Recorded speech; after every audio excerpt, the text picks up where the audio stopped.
İsmet Bey günaydın. Günaydın.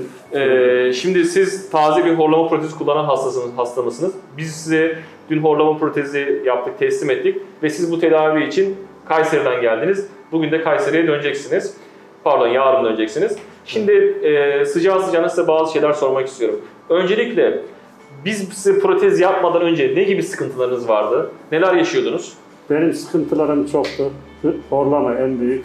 Ailem rahatsız oluyordu. Ses yüksek miydi? Ses çok yüksekti. Öbür odada yatsa dahi rahatsız oluyorlardı. Yani bayağı birkaç odaya bile geçebiliyordu, evet. Yüksek desibel. Peki her gece mi horluyordunuz?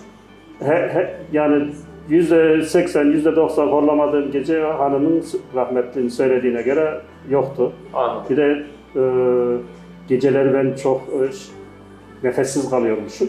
Hı hı. Peki siz bunu yaşıyor muydunuz yoksa yanınızda uyanlar mı söylüyordu? Yani tıkandığımı yanındaki hayat arkadaşım söylüyordu. Anladım.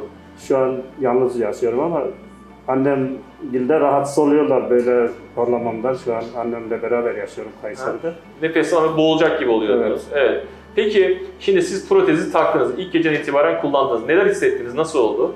Yani deliksiz bir uyku uyudum 7 saat. Kalktım. Protezi çıkarttım.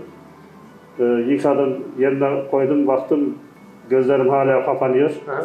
Tekrar protezi taktım. 2 saat daha uyudum. Şimdi çok iyi. Peki sizce horlama protezi kullanmak zor mu, kolay mı? Çok basit.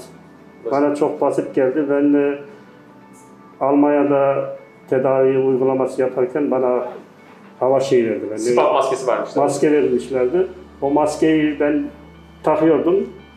Çalışan motordan hanım rahatsız oluyordu. Ben de rahatsız oluyordum.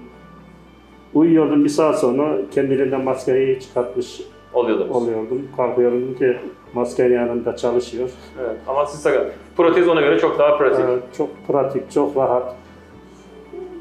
O zaman herkese tavsiye ederim. Allah razı olsun. Sağ olun. Çok teşekkür ediyoruz yorumunuz için. O zaman bir sonraki kontrolde görüşmek üzere. Sağ olun. İnşallah. Sağ olun. Görüşürüz. Sağ olun.